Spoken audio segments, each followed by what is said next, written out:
ሰላም ሰላም የኢየሱስ ክርስቶስ የፍቅር ንጉስ ቤተሰቦች እንደምን አላችሁ? እንኳን ወደ ቻናላችን በሰላም መጣችሁ እላለሁ። የዚህ ፕሮግራም አዘጋጅና አቅራቢ ጌትሽ አዲስ ሰው። ውድ የእግዚአብሔር ቤተሰቦች እንግዲህ ይሄ ቻናል የኢየሱስ ክርስቶስ የፍቅር ንጉስ ቻናል ይባላል። ሰዎች ከጨለማ ወደ ብርሃን እንዲሄዱ የዘላለምን ሕይወት እንዲያገኙ የተለያዩ ፕሮግራሞችን አቀርባለሁ እና በዛሬው ፕሮግራም እንግዲህ ከዚህ በፊት በእስልምና እምነት ውስጥ የነበረ አንድ ወንድማችን አሁን ለወንድሞቹ አሁን በዚሁ እምነት ውስጥ ላሉት የሚያስተላልፈውን መልእክት ለማስተላለፍ ብዬ ነው ወደዚህ የመጣሁት እና ከዚህ በፊት አንድ ፕሮግራም ሰርቻለሁና ብዙዎቻችሁ ታውቁታላችሁ ብዬ አስባለሁ። በተቻላችሁ መጠን ይሄንን ቻናል ይሄንን ፕሮግራም ለሌሎች ሰዎች በተለይ ደግሞ በተለያየ እምነት ላሉ ሰዎች በጣም ስለሚጠቅም ነው። ምክንያቱም ማን ይናገር የነበረ ማን ያርዳ የቀበረ ነው። ሰዎች በነበሩበት ምንም አይነት መልስ በማያገኙበት እምነት ላይ ሰዎች ከዛ እምነት ወጥተው ኢየሱስ ክርስቶስን አግኝተው ሰላም አግኝተው የዘላለምን ሕይወት አግኝተው መኖር በጣም የሚያስደስት ነው። ስለዚህ ዓላማችን ሰዎች ሁሉ እንዲድኑ ነው። ምክንያቱም ኢየሱስ ክርስቶስ የመጣው ለሁሉም ነው። በየትኛውም እምነት ላሉት ሁሉ ለሰው ዘር ሁሉ ነው የመጣው። ስለዚህ ሁሉም ወንጌልን መስማት አለባቸው። ሁሉም ደግሞ ከጨለማ ወደ ብርሃን መሄድ አለባቸው እና ወደ ፕሮግራሙ ገባለሁ ማለት ነው። በቻላችሁ መጠን እንግዲህ ይህንን ፕሮግራም ለሌሎች ሰርኩሌት አድርጉት። ያገኘሁት ከአብርሃም ኤም7 ሚዲያ ላይ ነው። ፕሊዝ እሱን ሰብስክራይብ አድርጉት፣ ሰፖርት አድርጉት ብዬ ሪኮሜንድ አደርጋለሁ። እኔ እንግዲህ ያው ፕሮግራሙ መሴጁ መተላለፍ ስላለበት ብዬ ነው ከዛ ፒክ የማደርገው። እንግዲህ ወደ ፕሮግራሙ እንገባለን ማለት ነው።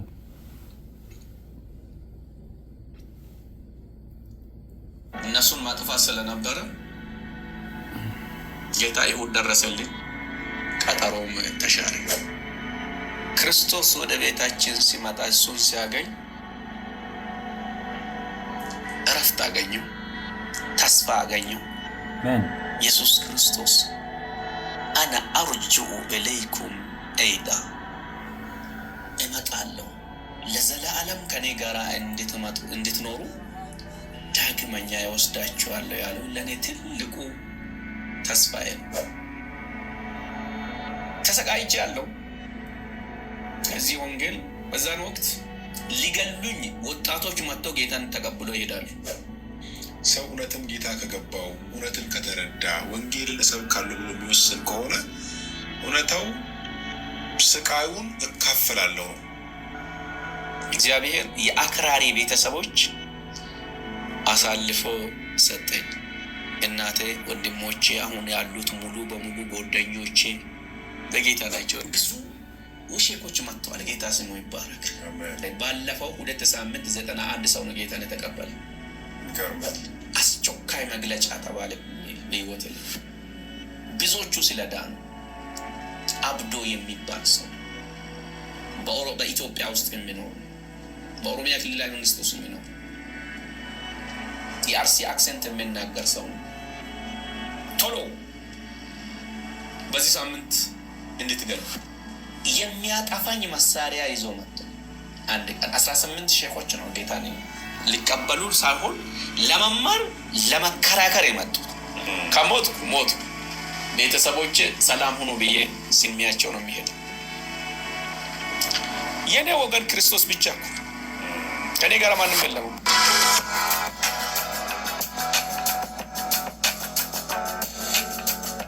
እንኳን በሰላም መጣ ወደዚህ ስፍራ። ከእንዳና ጠበቃችን በጣም ደስ ብሎኛል። የምታገለግላቸውን የምትሰራቸውን ስራዎች አያቸዋለሁ እና እኔ በእርግጥ በቅርበት በጥቂትም ቦና አውቃለሁ።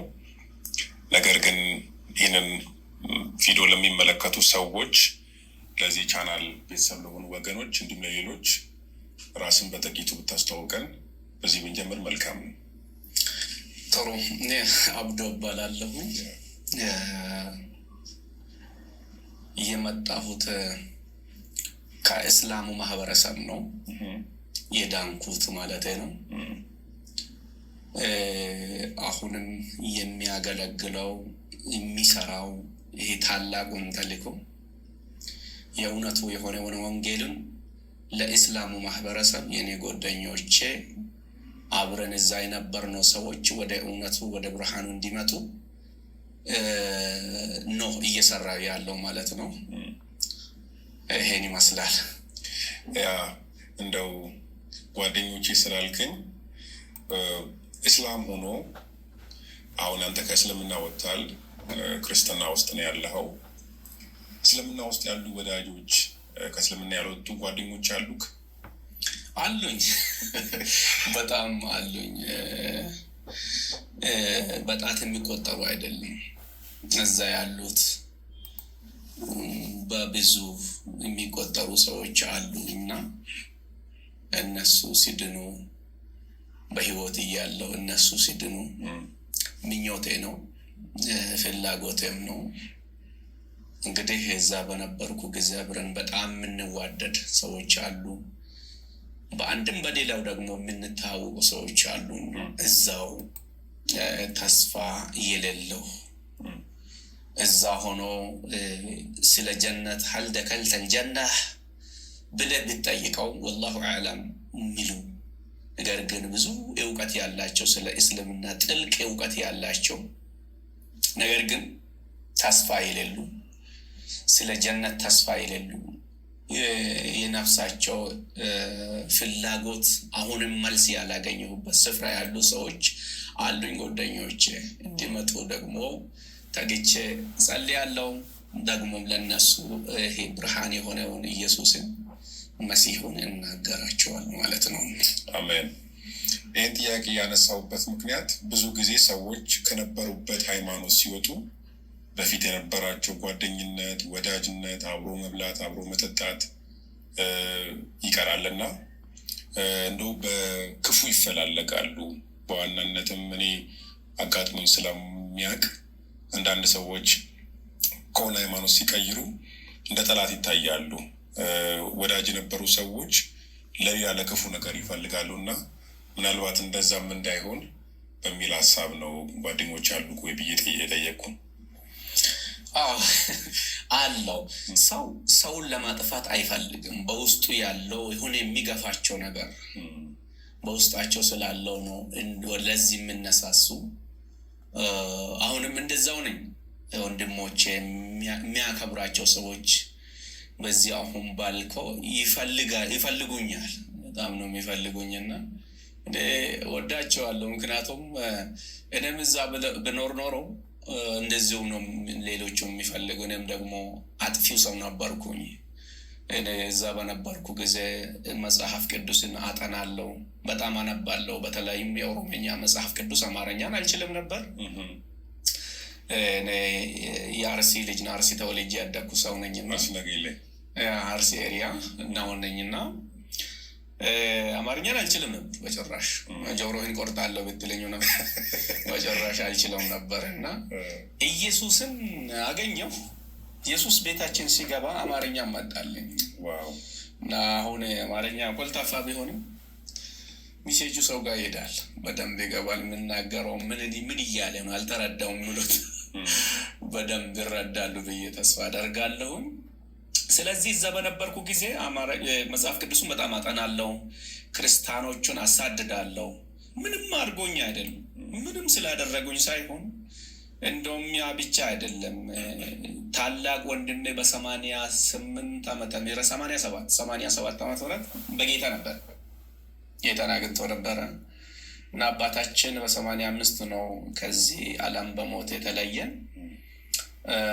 ከዚህም የተነሳ ታላቅ ወንድማችን በጌታ ሆኖ እኔ እስልምና ውስጥ እንዲቆይ አይፈልግም። በፎርስ በግድ ወደ ጌታ እንዲመጣ ሊያደርገኝ ይሞክር ነበር። እኔ በግድ እዛ ሆኜ ቁርአን እየቀራሁ ደግሞ ኃይል ካገኘው በኋላ ትልቁና ታላቁ ታርጌት እሱን ማጥፋት ነው። ሳንጃ ገዝቼ እሱን ለመግደል ያልጣርኩት ጥረት የለም። እሱና እሱን መሰሎች ለማጥፋት ሞክሬያለሁ።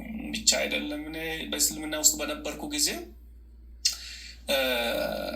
ቤተክርስቲያን ሰዎቹ የሚያመልኩበት አዳራሽ አቃጥያለሁ። ያውቃሉ ሰዎቹ አጥፍቻለሁ። ምን አድርጎኝ ነው እንደዚህ ያደረግኩት? ከጓደኞቼ ጋር አጥፍናል። ምን አድርጎኝ ነው ተብዬ ቢጠየቅ በውስጤ ያለው ነገር ነው ለዚህ ነገር የሚጋብዘኝ ማለት ነው። ስለዚህ ለዛው ነው ጓደኞቼ የሚፈልጉ ሊያጠፉኝ የሚሞክሩ ሰዎች አሉ። አንድ ነገር ገብቶኛል። እኔ ክርስቶስ ወደ ቤታችን ሲገባ ያ ጌታ መቼ ከዚህ ምድር ወደዛ የሚሸኝበት ጊዜ ያን ነገር ስለሚያውቅ የጓደኞቼን ዛቻ ለቅንጣትም ያህል እኔ አልፈራም። ጸልላቸዋለሁ፣ ለእነሱ ዱዓ አረግላቸዋለሁ። ሊመን እነሁም የጂዑነ ኢለል መሲህ እኔ ያገኘሁትን መሲሁን እንዲያገኙ ለእነሱ ጸልላቸዋለሁ። እኔ አሁን ያ ክፋት በውስጥ የለውምና ነፃ ሆኛለሁ። እነሱም ነፃ ሆኖ ማየቴ ነው ትልቁ የኔ ምኞቴ ማለት ነው። እና ጌታ ይመስገን። አሜን አሜን። በእስልምና ውስጥ ምን ያክል ጊዜ ቆየ? የአገልግሎት ድርሻስ ምን ነበር በነበርክበት ወቅት? ጥሩ። እኔ ከልጅነቴ ማለት ልጅ ሆኜ ነው እስልምና ውስጥ የገባሁት። እስልምና ውስጥ በነበርኩ ጊዜ ፈራለሁ። ጀሀነም መግባት አልፈልግም። እሳት ፈራለሁ። ከዚህም የተነሳ ቁርአን በጣም ለማንበብ ለመቅራት ሞክራለሁ። ሌሊቱን ሁሉ ቁርአን ቀራለሁ። ምክንያቱም አንድ ሐርፍ ይላል እስልምና ሲያስተምር፣ አንድ ሐርፍ ማለት አንድ ፊደል ስታነብ በ10 ይባዛልሃል ይባላል። ስለዚህ 1 ሚሊየን ሐርፎቹን ሲቀራ ስለዚህ 10 ሚሊየን ይሆንልኛል ማለት ነው። ያም ሆኜ ጠዋት ተነስቼ አንድ ጴንጤ መጥቶ ጀነት ትገባለህ ወይ ብሎ በጠይቀኝ ወላሁ አዕለም እላለሁ። እና ስለዚህ በጣም ተጋለሁ። እንደዛም ሆኜ ተስፋ አልቆርጥም፣ ተጋለሁ። እዛ ውስጥ ከልጅነት ጀምረን ቁርአን መቅራት የጀመርኩት ከጓደኞቼ ጋር ቁርአን መቅራት፣ ቁርአን ብቻ ሳይሆን የተለያየ ሐዲሳትን ሞካክሬ ያለሁኝ። ከዛም ተነስቼ ቁርአንም እየቀራው ሌሎቹም ደግሞ እያነበብኩ ቁርአንም እያስተማርኩ ነበር። ከ1996 እስከ 2000 ዓመተ ምህረት ቁርአን አስተማሪ ነበርኩኝ በአንድ መስጂድ ውስጥ፣ ገጠር መስጂድ ውስጥ ቁርአን ብዙ ልጆች ወደ 371 ልጆች ቁርአንን አስነብባቸዋለሁ። ቁርአን እንዲያውቁ፣ ቁርአን እንዲያነቡ፣ ቁርአን እንዲወቁ እና ወደ ሌላም እንዲያድጉ። ሌላው ትልቁ ታርጋታችን ጴንጤ፣ በተለይም ጴንጤ በምድራችን እንዳይኖሩ ነው የምንሰራ። አሰግዳለሁ። ኢማምም ነበርኩ እዛው፣ ሙሉ በሙሉ ሳይሆን ሌላም ኢማም ነበረ። ሀፍታይም ጊዜ ሲኖረኝ እኔም ደግሞ አሰግዳለሁ። ትልቁ እንዳልኩ ደግሞ እነዚህ ያሉትን የሚያስተምራቸውን ልጆችን እስላሞቹ በተለይም የኛ ቀበሌ እንዳይኖር የማድረግ ስራ ነው ሲሰራ የነበርኩት።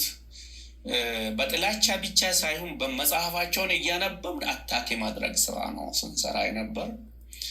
አልተሳካም እና ልናጠፋ ስንሞክር የነበር ነው። እኔን እንደውም ቤቴ ገብቶ በግንባር ቀደም ሊያጠፋ የሞከረን ሰውየው መንፈሱ ከውስጡ አጥፍቶ የራሱ አደረገኝ ጌታ። እንደሱ ነው። እና ያው ኢማምም ነበርኩ፣ ቁርአን አስተማሪም ነበርኩ። በገጠር ልጆቹን አስተባብራለሁ፣ ወጣቶቹን አስተባብራለሁ። እንደዛ ሆኖ ነው እየሞከርኩ የነበረ። አልተሳካም። ምክንያቱም እውነት መቼም እውነት ስለሆነ እውነቱ ውስጤን አሸነፈ። የቁርአን አስተማሪ በሌላ አባባል ሼህ ማለት ይቻላል? ምናልባት አዎ ሼክ ነበርኩኝ። ሼክ ማለት አንደኛ በአረቦቹ በሁለት ነው የሚከፈለው። አንደኛ ያረጁ ሰዎች ሼኹና ሼክ ይላሉ፣ ትላልቅ ሰዎቹን ሼክ ይላሉ። ወአቡና ሼኹን ከቢር ይላል ቁርአን። የአብርሃም አባት የኢብራሂም አባታችን ትልቅ ሰው ነው ማለትም ሼኹን። ሌላው ደግሞ ቁርአን የቀሩ ሰዎች ሼክ ይባላሉ። እና ቢባልም ለእኔ እንትን አይደለም ለማለት ነው። አላፍርበትም አላፍርበትም። አትሊስት እንግዲህ ሼክ ነበርኩ፣ እያስመራሁ ነበር። እግዚአብሔር ይመስገን። እንግዲህ ወደ ዋናው ነገር ስመጣ እንዴት እንደዚህ ሁሉ አልፈ ቁርአን አንብበ አስተምረ ስታሰግድ የነበርክ ሰው ሼህ የነበርክ ሰው እንዴት ወደ ክርስትና ልትመጣ ቻልክ? እንድትመጣ ያደረገስ ምንድን ነው? እኔ የሚገርም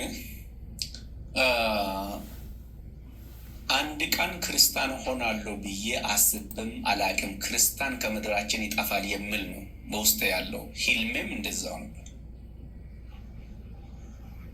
የዛሬ ሰው ሆናለሁ የሚባል አልነበረም። 2000 ዓመተ ምህረት ወደ መጨረሻ አካባቢ ቁርአን አስተምሬ መስጂድ አደርኩ። ከዛ በፊት ቁርአን አስተምሬ ወደ ቤት አገባ ነበር። ቁርአን አስተምሬ በዛው ዕለት ቀኑ ይሁድ ነው።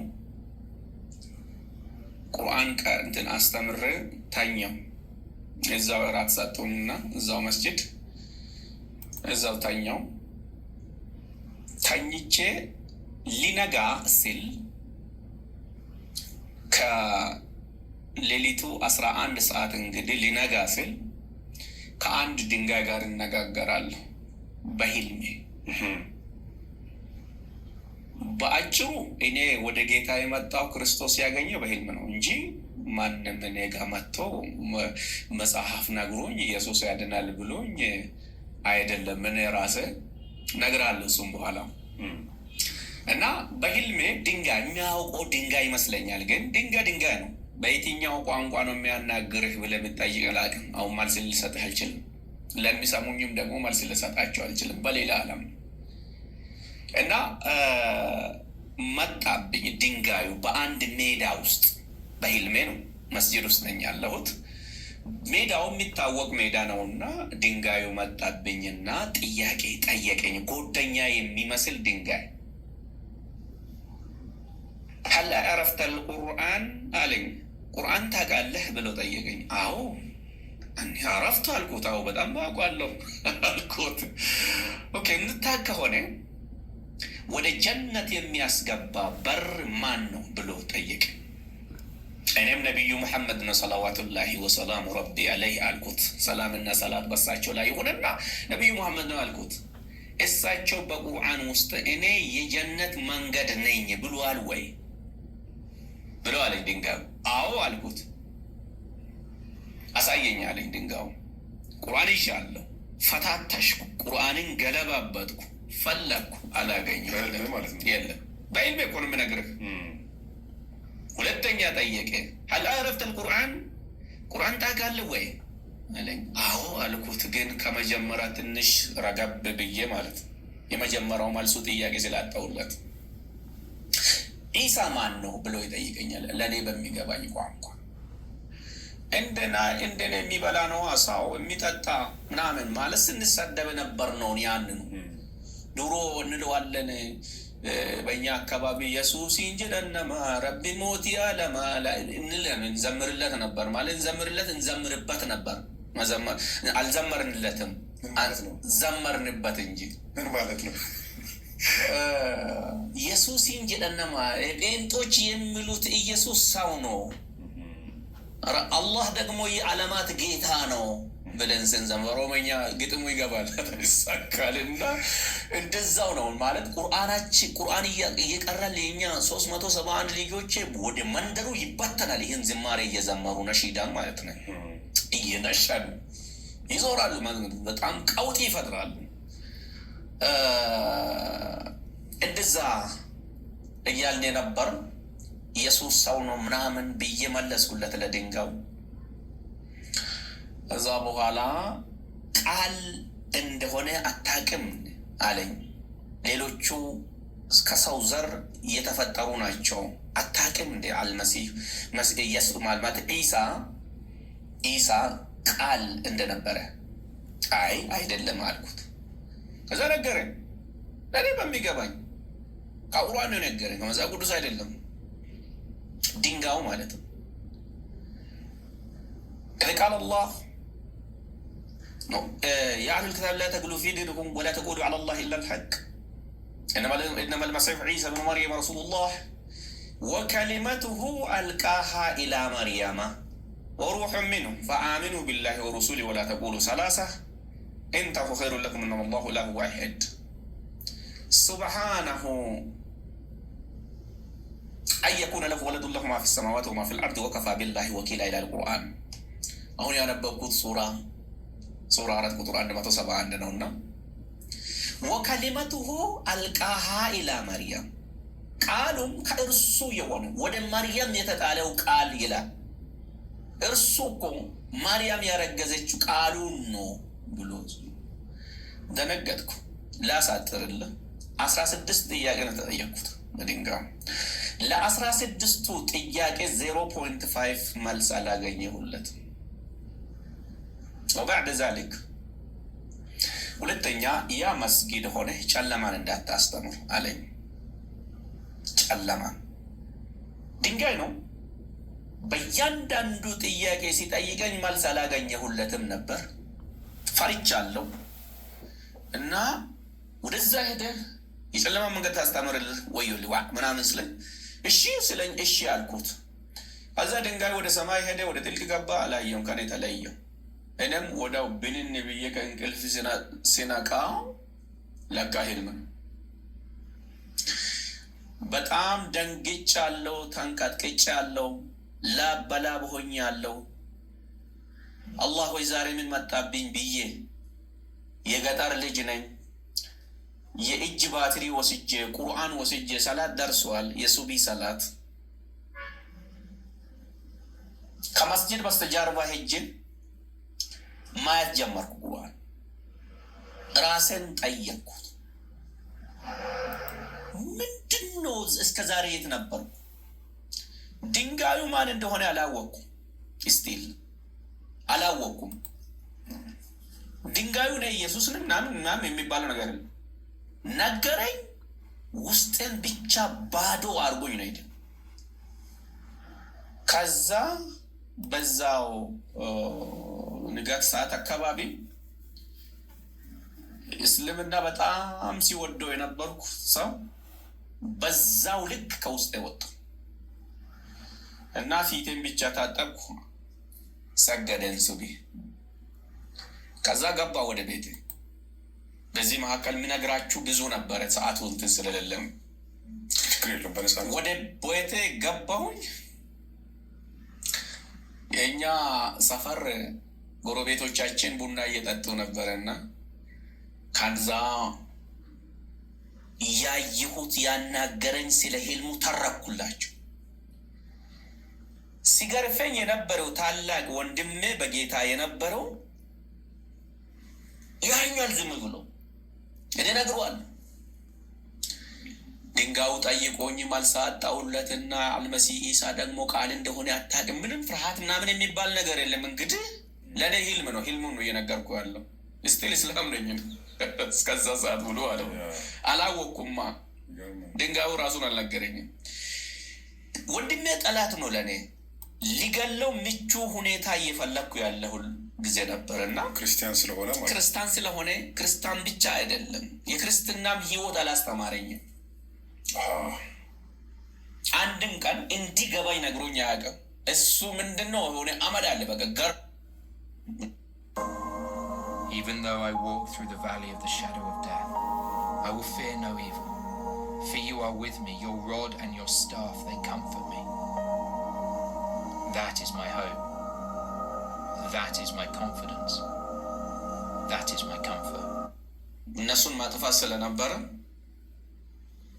ጌታ ይሁድ ደረሰልኝ ቀጠሮም ተሻረ ይገርም ነው በጣም እሱን ዘልየው ነበር እና ይሄ ነው ኤኒሃው ከኬንያ እንደገባው ተመልሼ ቀጥታ ያቺቷ ቤተክርስቲያን እርኩት ሲያሰቃያቸው የነበሩት እነሱ ሙሉ ጊዜ አገልጋይ ምን ምትሉት ከባድ እና አንድ ጊዜ እንደው እዛ ውስጥ በነበርኩ ጊዜ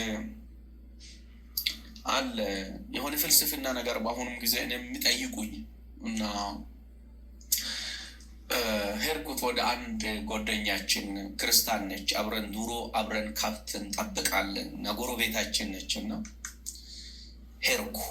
ሄጄ ዛሬ ክርስቲያን መሆን ፈልጋለሁ አልኳት።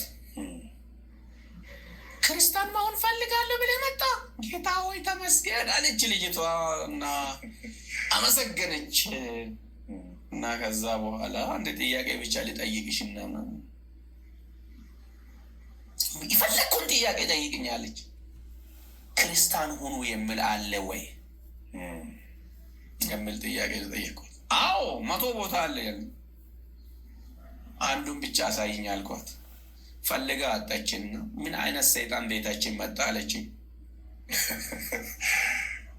ያን ያህል ቻሌንጅ ያደረገው እኛ የመጣ ነው ወደ የሆነ ሃይማኖት ሳይሆን እኔ የሚገባኝ ክርስቶስም ደግሞ የሆነ ሃይማኖት ሰጥቶኝ ሳይሆን ህይወት ነው የሰጠኝ። ህይወት ነው ያገኘሁት። እኔ የተለወጥኩት ከእስልምና ወደ ክርስትና ሳይሆን ወደ ሃይማኖት ሳይሆን እስላም የነበረ ሰውዬው ሙሐመድ ከውስጡ ወጣ፣ ቁርአን ከውስጡ ወጣ፣ ኢየሱስ ተካ፣ ህይወት ገባ። የህይወት ሽግግር ነው ያደረግኩት። የህይወት ለውጥ ያደረግኩት የኔ ህይወት ክርስቶስ ነው። እና አንዳንድ ሰዎች አይገባቸውም። እንደዛውም ስላቸው እንግዲህ የእውቀት ደረጃ ሊሆን ይችላል እና እንደዛ ነበርኩ ልል ፈልጌ ነው። እግዚአብሔር የተመሰገነ ይሁን። እጅግ በጣም ደስ ይላል። ግን እዚህ ጋር አንድ ጥያቄ መጠየቅ እፈልጋለሁ። ያው ቅድም እንዳልከው ሙሐመድን ትከተለው ነበር፣ ቁርአንን ታነብ ነበር፣ ታስተምር ነበር፣ ትቀበል ነበር ማለት ነው። እና ከዛ ወጥተህ ኢየሱስ ወደ ህይወት መጣ፣ ኢየሱስን መከተል ጀመርክ። ኢየሱስን መከተል ከጀመርክ በኋላ ያጋጠሙ ነገሮች አሉ።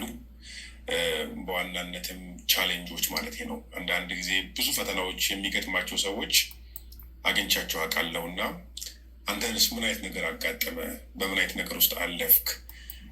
በዚሁ ኢየሱስን በማግኘት ያገኛቸውንም መልካም ነገሮች ማንሳት ትችላለህ እና የደረሰብን ቻሌንጅ እንዲሁም ደግሞ ያገኘውን መልካም ነገር ለማነጻጸርም ስለሚመች እንደው ብትነግረን። አዎ ኢየሱስን ካገኘው በኋላ ያሳለፍኳቸው ቻሌንጆች የሚያውቃቸውን ብቻ ነው የምናገር። እኔ ሁሌ ቀን የሚያሳልፋቸው ትላልቅ ቻሌንጆች ናቸው። ቻሌንጅ በፊት ኢየሱስን አግኝቼ የጣልካቸው ነገሮች አሉ፣ ያገኟቸው ነገሮች አሉ። ያጣቸው ወይም የጣልኳቸው ነገሮች አንደኛ ክብር። እርሶ ሲሉኝ የነበሩ ሰዎች ውሻ ማለት ጀመሩ።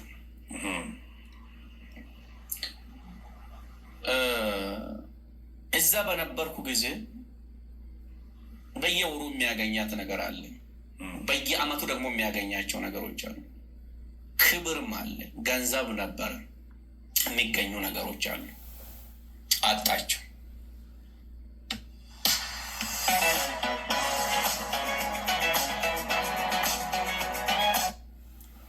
ክብርም አሳጣኝ። እዛ በነበርኩ ጊዜ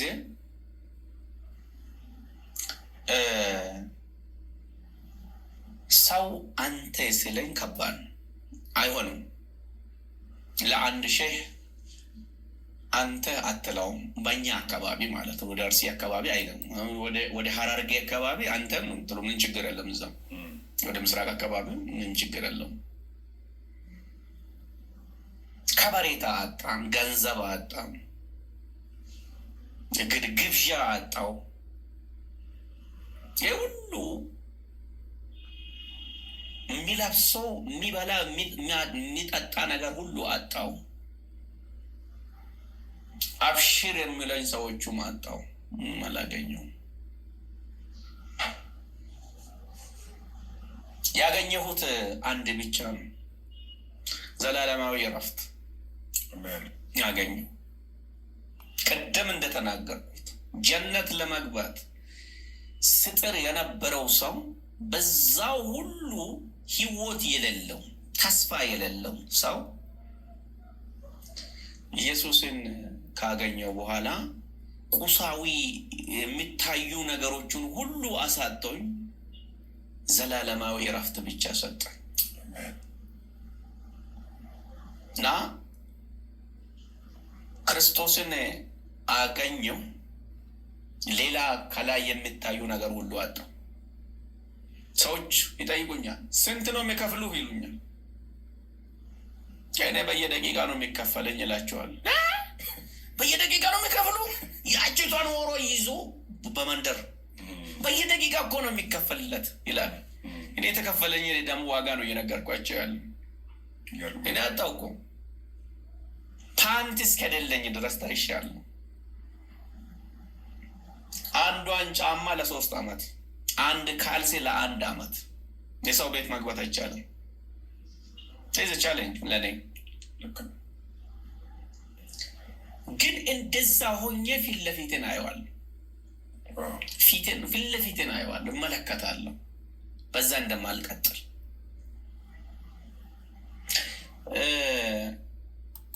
ክርስቶስ ወደ ቤታችን ሲመጣ እሱን ሲያገኝ እረፍት አገኘው፣ ተስፋ አገኘው። ኢየሱስ ክርስቶስ አና አርጅዑ ኢለይኩም አይዳ እመጣለሁ ለዘላለም ከኔ ጋር እንድትኖሩ ዳግመኛ ይወስዳችኋለሁ ያለው ለእኔ ትልቁ ተስፋዬ ነው። ተሰቃይቻለሁ። እዚህ ወንጌል ያንትቼ እኔ ሀገሬ ለቅቄ አልወጣሁም፣ ተሰድጄ። በዛን ወቅት ሊገሉኝ ወጣቶች መጥተው ጌታን ተቀብሎ ይሄዳሉ። አንዳንድ ጊዜ በወቅቱ ምንድን ነው የምናደርገው? በዱላ ተሰብስቦ ይመጣሉ። ወንድሞቼ እጅ የሚሰጡ አይደሉም እና በዱላ ነው የሚከላከሉት። በዛን ወቅት ልክ ነው ማለት አይደለም፣ ግን ያ ቤቴን ለቅቄ ቤተሰቦቼን ለቅቄ አካባቢዬን ለቅቄ እንዲሄድ አላደረገኝ፣ ጠቀመኝ። ዱላ ይጠቅማል ማለት አይደለም። እዛ የማቆየቴ ቤተሰቦቼ ሙሉ በሙሉ በጌታ ናቸው። እግዚአብሔር የአክራሪ ቤተሰቦች አሳልፎ ሰጠኝ። እናቴ፣ ወንድሞቼ፣ አሁን ያሉት ሙሉ በሙሉ ጓደኞቼ በጌታ ናቸው። እንግዲህ አሁን የክርስቲያን ቤተሰቦች ናቸው። ቻሌንጅ ከባድ ነው። ዛቻ፣ የዱላ ድብደባ፣ እስር ቤት ከባድ ነው። ሀፔን አድርጎብኛል ህይወቴ ላይ። ሌሊት ለብሼ የሚተኛት ሁሉ ወስዶብኝ አፈር ላይ የተወሰነ ጊዜ ተኝቻለሁ። ሰዎቹ ከዚህ በፊት የሚያውቁኝ ሰዎች ሲመጡብኝ ፊቴ ላይ ይተፋሉ። ያው ይሄን ሲመጡ ይሄንን መልሳችሁ ስጡ የሚባል እሱ ገዝቶኛል። ዋላ ለማ አንድ ጊዜ Here's how to get exactly what you're craving delivered in 4 easy steps with Uber Eats. Step 1. Pick from hundreds of restaurants in your area. ወንጌልን ለሌሎቹ ተናግሬ ለሼኾች የተለያዩ ሰዎች ተናግሬ ደስ ብሎኝ ሚሳ አልነበረም፣ ምንም አልነበረም። ግን በቃ ጠግቤ መጣሁ ደስ ብሎኝ እና አብረን ቁርአን ስንማር ነበር ነው የኔ ጓደኛዬ መጣብኝ ከጓደኞቹ ጋር ካፍር አለኝ። ካዲ ማለት ነው። ዲናችን የሸጠ አለ። ማንም አልገዛኝ። ለማን ነው የሚሸጠው ነዲ? እና እዛ አይኔ ላይ ተፋ። እዛ አዘንኩ። በደስታ የዋለ ሰውዬ አዝኜ ሄድኩ። ሄጄ ምን እንደመጣብኝም አላውቅም። 2004 ነው ወቅቱ። ጌታ ሆይ በቃ ዛሬ አትቁጥረብኝ፣ ይለይልኝ ብዬ ተመልሼ የመጣሁት ለመደባደብ በቃ ወስኜ ጀማል ይባላል ሰውዬው። አሁን ከዚህ በኋላ ጀማል የእሱን ስቃይ እየበላ የሚኖርበት ምክንያት የለም ብዬ ተመልሼ ሄድኩ። እኔ አሁን ምን ማድረግ ፈለግኩት? አሳልፌ ለመስጠት ፈልጌያለሁ። በሰላም መኖር ፈልጋለሁ። ምንም አልነካውም። ክርስቶስን አገኝቼ መኖር ምርጫዬ ነው። ለምን ነፃነትን ይከለክሏል? ብዙውን ጊዜ መጣሁ፣ ጠበቀኝ፣ ሄድኩበት። ለምን እንደዚህ የምታደርገኝ አንተ? ምኑ ሰርቄ የወጣሁት ነገር አለ ወይ? መፍት የለኝም። ላ አዕቡዱ ማ ተዕቡዱነ ወላ አንቱም አዕቡዱነ ማ አዕቡዱ የሚባሉን አላነበብከውም? መን ሻእ ፈልዩእምን ወመን ሻእ ፈልዩክፍር። የፈለገው ያምን ይመን፣ የፈለገውን ይክፈር የምለውን አላነበብከውም? ላ አክራሀ ፊ ዲን ቀድ ተበየነ ሩሽደ ሚነል ገይ። በሃይማኖት ማስገደድ የለም የሚባለውን አላነበብኩም? አንተ ነው የምትነግረኝ ይላል። ከዛ በቦክስ ጀመረኝ። እኔ አልመታውም፣ ግን ቀስ ብዬ ወደ ኋላ ወደ ፖሊሶቹ ሄድኩት። ያዙት፣ ገረፉት። ሁላችንም ይዞ ፖሊስ ጣቢያ ወሰዱ። በጣም ቀጡት። ከዛ ገባን፣ እዛ ውስጥ ገባን። ገምታለሁ ምንም አላደረግኩትም። እንግዲህ እንዲትወኝ ነው እና ገባው። ሁላችንም እንግዲህ የሻማ ከፈልን፣ እዛ ቆየን። በዛ ሌሊት አንድ ሰውየው በጌታ ነበረ፣ ጌታን ክዶ ነበር እና ነገርኳቸው። እዛ በቃ ልክ እንደ ኢብድ ሆኜ ወንጌልን ነገርኳቸው። በዛ ሌሊት እዛ ውስጥ ለታሰሩት እስር ቤት ውስጥ። አዎ ካቦ ለካ በጌታ ነበረ። ትልቁ ዋናው ወፍራም ሰውዬው ነበረ። ምና አንተ ወንጌል ሰባኪ ነህ እንዳለ? አዎ አልኩት። እነዚህ ትቼ ስለወጣውን እንደዚህ የሚያደርጉኝ ምናምን ብዬ ነገርኳቸው። እኔም እኮ ዶሮ በጌታ ነበርኩ። ታዲያ ተመለስ፣ ህይወት ይቀየራል፣ መታሰር ግዴታ ችግር የለባትም ምናምን ብዬ ልክ ትንቢት እንደምናገር ሰውም ሆንኩት። እኔም ገና ነኝና ለካ ጌታም ይናገራል። ሳታውቅም ከአፌ አልፎ የሆነ ነገር ያስተላልፋልና ሰውየው ጫት እየቃመ ነበር። በፔስታል እንትን ደብቆ ነው የሚያስገቡለት መሰለኝ። ማን እንደሚያስገባለትም ባላቅ እየቃሙ ነበር። እዛ ስገቡ በጃፖን ብቻ ነው ያለው። ይሞቃል፣ ቱካን አለው። በጣም ከባድ ነው፣ ስቃይ ነው እዛ ውስጥ የሚኖሩት። እና ታዲያ አሁን ህይወቴ ይቀየራል እንዳያለኝ። እኔ የሚሰራው ስራ በጣም ከባድ ክፉ ነው። እግዚአብሔር ይቅር የሚለኝ ነገር አይመስለኝም። ኖ የልጁ የኢየሱስ ክርስቶስ ደም ከኃጢአት ሁሉ ያነጻል። ኢየሱስን አሁን ተመለስ ወደ ቤቱ፣ ስትመለስ ይቀበልሃል አልኩት። ጸልይልኝ አለ። ተፋ፣ ጫቱን ተፍቶ ተንበረከከ። በቃ ወፍራም ነው። እጁን ጭኘበት፣ ላብ በላብ ሆነናል ሁላችንም። እና ከዛ ከሰዎቹ ጋር አስታረቁን እዛው። እሱም ተመለሰ ወደ ጌታ። እንግዲህ ትንቢት ተናገርኩበት። ትወጣለህ፣ ጌታ ያወጣል፣ አይዞ ብለው ጠዋት መርማሪዎቹ ሲመጡ ያው እንደ አጋጣሚ ተጣልተን ነው ምናምን ስል ያው ብዙ ወንጀል በአንተ ላይ ካላዩ ይለቋል። ተለቀቅን፣ ሰላም ሆነን ማለት ነው። እና ተከስሽ ያለው ፖሊስ ጣቢያ ገብተናል። ብዙ እንትኖች አሉ። ብዙ አንድ ጊዜ ኩየራ የምትባል ከተማ አለች እና በአርሲ ነገሌ እና በሻሸመኔ መካከል ያለችው ትንሽዬ ከተማ ነች። ይጠብቁኛል። የሆነ ቦታ አስተምሬ ሲወጣ ይጠብቁኛል። የሚወዳቸው ወዳጆች ድንጋይ ይዞ ይጠብቁኛል እና ቁም አሉኝ። አስፓልት መሀል ነው ያስቆሙት እና ዛሬ አለቅልህ አሉ። ምን አጠፋው? በቃ አትኖርም አሉ። ምን አጠፋ? ለምንድንም አልኖሩ በለው ይላል። ብዙ ልጆች ናቸው። ከዛ የቆሙ በለው ድንጋይ ይዟል። በለው እናንተ ራሳችሁ ይላሉ። እና እነዚህና ያለው እዛ አንዱ ጨካኝ ለቀቅብኝ ድንጋዩን። እኔ ቁጭ አልኩት። ድንጋዩ አልፈው እዚህ ካለው እየጠበቀኝ ካለው አንዱን ግንባሩ ላይ ገባበት። ያንተ ወገን ነው ወይስ የእነሱ ወገን የነበረው? የእኔ ወገን ክርስቶስ ብቻ እኮ ከኔ ጋር ማንም የለም እኮ። እኔ ብቻ አስፓልት ላይ ቆሜ በለው የሚባባል። ከዛ ልዩ ወደቀ። እነሱ ላይ ተረባረቡ። ጩኸት መጣ። በዛው መካከል ፖሊስ መጣ። ማን መታ ሲባል እኔ ክርስቲያን ስለሆንኩ እኔ ጌታን ስላገኘው ለምን ጌታ አገኘ ብሎ እኔን ለማምታቱን እነሱን ይመቱት። ሁሉም ጠርጎ ፖሊስ ጣቢያ አስገቡት። የተመታው ልጅ ከተወሰነ ሰዎች ጋር ሆስፒታል ወሰኑ። እንደዚህ ጌታ ተዋግቶልኛል። እውነትም ለመናገር ጌታ ነው የተዋጋልኝ እና በህይወቴ የተከሰቱ ዱላ፣ እስር ቤት ብዙውን ጊዜ ትንሽ የነገርኳችሁና ነበሩ እና ትችቶች፣ ነቀፋዎቹ ልክ እስልምናን እንደሻጥኩ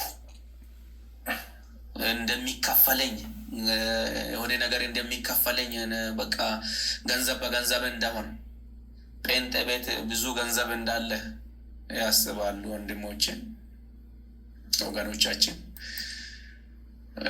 እነሱ ያሉትን ሁሉ የሚሸጥ ነገር አይደለም እስልምና። ምንድን ነው? ምኑን ነው የሚሸጠው? እኔ ክርስቶስ ነው ህይወቴን የገዛኝ በደሙ ያልኩት ደግሞ ያለኝ ራሱ አስጣለኝ፣ መከራ በላም። የሰው ሸምዝ ተመኘው ለእኔስ መቼ ለብሳለሁ ብዬ ማለት ማንም አይዞ የሚሉኝ ብዙውን ጊዜ አልነበረ። ኦልሞስት ለተወሰኑ አመታት አንድ ልጅ ነበረ 9ኛ ክፍል ለመማር የሚማርበትን ነገር አጣውና Don't buy a new car, buy a used rental car instead. Hey, I know what you're thinking. That sounds crazy. ለሁለት ሰዓት ወንድሙ ጋር ወሰደኝ በሳይክል እና 30 ብር ተቀበለልኝ። በ30 ብር ነው ተመዝግቤም እና የቆየሁት። ቡርቃ ይባላል ልጁ፣ እንግላዊ ነው። ጌታ ይባርከው። አሳልፍ ያለው 1-2 ብለን ስንል ተቆጥሮ አይደረስም ህይወቴ ላይ። አሁን ኖርማሊ ቻሌንጆቹን እንደ ጸጋ ተቀብዬ ስለሚኖሩ ነውና እንደሱ ነው። ስለዚህ ትችት ከዛም ከዚህም ድብደባ ከዛም ከዚህም እስር ቤት ባልተደረገ ሁሉ እንትን ተብሏል። ይህ ሁሉ ጌታ ለክብሩ ሆኖ እንደሆነ ይገባኛል እና አሳልፍ ያለው ለማለት ፈልጋለሁ። በጣም የሚደንቅ ነው። እግዚአብሔር የተመሰገነ ይሁን። እውነቱን ለመናገር ብዙ ጊዜ ሰው ከአንድ ሃይማኖት ወደ ሌላ ሃይማኖት ሲመጣ የብዙ ሰዎች አስተሳሰብ ገንዘብ ጋር ያገናኙታል። እኔ ደግሞ እውነቱን ለመናገር ሰው ወደ ክርስቶስ ሲመጣ ገንዘብ እንደው አያገኝም። እንኳን አዲስ ነፍስ ወደ ጌታ መጥቶ ይቅርና ውስጥ ያለ ሰው እንኳን ለአገልግሎት ሲወስን ብዙ ጊዜ ገንዘብ የሚገኝበት ሆኖ አይደለም። ፍቅሩ ሲገባን፣ የጌታ እውነት ሲገባን፣ የጌታነት ለመናገር የምናደርገው ተጋድሎ ነው እንጂ የምናገኘው ገንዘብና ምድራዊ ነገር አሳስቦን አይደለም። ምን አስታውሳለሁ፣ አሁን ስትነግረኝ ትዝ ብሎኝ ነው። ከተወሰኑ ዓመታት በፊት ጌታን ለማገልገል በምወስንበት ጊዜ አንዳንድ ሰዎች ምንድን ነው ስራ ይሉኛል። እኔ ኢትዮጵያ አየር መንገድ ሰራ ነበር እና ምንድን ነው ስራ ስሉኝ፣ እኔ አገልጋይ ነኝ፣ ጌታን ነው ማገለግለው። እንዴት ነው ገንዘብ ይገኝበታል ማለት ነው ይሉኛል። ገንዘብ ይገኝበታል ማለት ነው ይሉኛል። አይ ገንዘብ ስለሚገኝበት ሳይሆን ህይወት ስላለው እኔ ያገኘሁትን ህይወት ሌላውም ሰው እንዲያገኝ እውነትን ለመናገር ነው የወሰንኩት እላችኋለሁ። አንዳንዶች ሰዎች ደግሞ ይመጡና ይህ ሰው የአየር መንገድ ስራ አይተው እዚህ ጋር ቢዝነስ ስላለ ነው ይሉኛል። እኔ በዛን ወቅት የሚገርም ነገር የቤት ኪራይን አፎርድ ማድረግ አቅቶኝ በጣም የሚቸገርበት፣ ቅድም እንዳልከው አንድ ጫማ ለ2 ዓመት ለ3 ዓመት ማድረግበት በጣም አስታውሳለሁ። ጫማ አልቆብኝ፣ የጫማ ሶል ከስር አልቆብኝ፣ ካርቶን ከስር አድርጌ ነበር ማድረገው። በዚህ ሁኔታ ውስጥ እያለፍኩኝ ግን ከላይ ሰውነቴ ሞላ ስላለ ወይም ደግሞ ያቺ ጫማም በሆነች ልብስ በቃ ቆንጆ ሆና ስለቀረበች በጣም እየተከፈለው ነው የሚል ሰው ነበር እና በዛ ምክንያት እንኳን ሰው አዲስ ጌታን ተቀብሎ መጥቶ ይቅርና ውስጥ እያለም እንደዚህ የሚያወሩ ሰዎች አሉ። ገንዘብ ስለሚገኝበት ነው፣ ቢዝነስ ስለሆነ ነው የሚሉ ሰዎች አሉ። ግን እውነታው እንደዛ አይደለም። እውነታው ሰው እውነትን ጌታ ከገባው፣ እውነትን ከተረዳ፣ ወንጌልን እሰብካለሁ ብሎ የሚወስን ከሆነ እውነታው ስቃዩን እካፈላለሁ ነው። ዋጋ መክፈልን በቃ ምርጫ ያደርጋለሁ እና በተጋድሎ ውስጥ እውነትን ለመናገር ነው የወሰንኩት የሚል ትልቅ ውሳኔ ያለው ነው አገልግሎቱ። እውነትም ደግሞ ያንን ዋጋ ለመክፈል ያልጨከነ ትውልድ ለአገልግሎቱ ብቁ ሊሆን አይችልም። ምክንያቱም ሰው ቢዝነስ የሚያደርጉ ሰዎች ሊኖሩ ይችላሉ። በአንድም በሌላ መንገድ ይህንን አገልግሎት ይህንን ክርስትና የሚያስነቅፉ ሰዎች ሊኖሩ ይችላሉ። ግን እውነት የገባቸው እንዳንተ ያንን ሁሉ እየተተፋብህ፣ እየተሰደብክ፣ እየተነቀፍክ፣ እየተተቸ፣ እየተደበደብክ በምታልፍበት ገንዘብ እኮ የመደብደብን ቦታ አይተካም። ምክንያቱም ትደማለህ፣ ትጎዳለህ፣ ትጎሳቆላለህ፣ ብቸኛ ትሆናለህ። እንደዛ ሆኖ ገንዘብ ከማግኘት ይልቅ በሰው ተከቦ ገንዘብ የሚገኝበት ብዙ መንገድ አለ እና እንግዲህ እውነት ሲገባ እንደዚህ ያደርገናል እና ስለገባ እንዲሁም ደግሞ ስለመረጥከው እውነት እግዚአብሔር የተመሰገነ ይሁን። እንደው በዚህ አጋጣሚ አንድ ጥያቄ ግን መጠየቅ እፈልጋለሁ።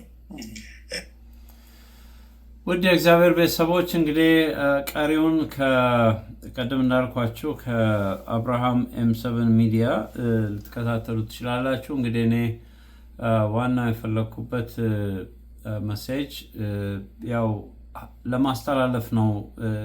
ዋናውን ኦሪጂናሉን ያው ከሱ ታገኛላችሁ፣ ግን ለሌሎች ሼር ማድረግ ስላለብን ነው ይሄን ነገር ፒክ ያደረኩት ማለት ነው። እና በዚህ አጋጣሚ እንግዲህ በተለይ አብርሃም ኤም7 ሚዲያን እንዲሁም ደግሞ ወንድማችንን አብደውን በተቻለን መጠን ልንረዳቸው፣ ልናግዛቸው፣ ልንጸልይላቸው ይገባል። ለእነሱ ብቻ አይደለም ለሌሎችም እንዲሁ ሕይወታቸውን ለክርስቶስ ሰጥተው እንደገና ደግሞ ሌሎችን ከጨለማ ወደ ብርሃን ለማምጣት ጥረት የሚያደርጉትን ሁሉ ልንደግፋቸው ይገባል ባይ ነኝ። እንግዲህ ለዛሬ ያቀረብኩላችሁ ፕሮግራም ይሄንን ይመስላል። እንዳልኩት እንግዲህ ቀሪውን ሙሉን ፕሮግራም በአብርሃም ኤም7 ሚዲያ ላይ ታገኙታላችሁ። የእሱን ሚዲያ ሰብስክራይብ አድርጉት፣ ሼር አድርጉለት፣ እሱን ሰፖርት አድርጉት። በተረፈ እንግዲህ በሚቀጥለው እንደ እግዚአብሔር ፍቃድ ደግሞ በሌላ ፕሮግራም እስከምንገናኝ ጌትሽ አዲስ ሰው ነኝ። ቸር ይግጠመን። ኢየሱስ ክርስቶስ ትላንትናም ዛሬም ለዘላለም ጌታ ነው። ተባረኩልኝ። መልካም ጊዜ ይሁንላችሁ።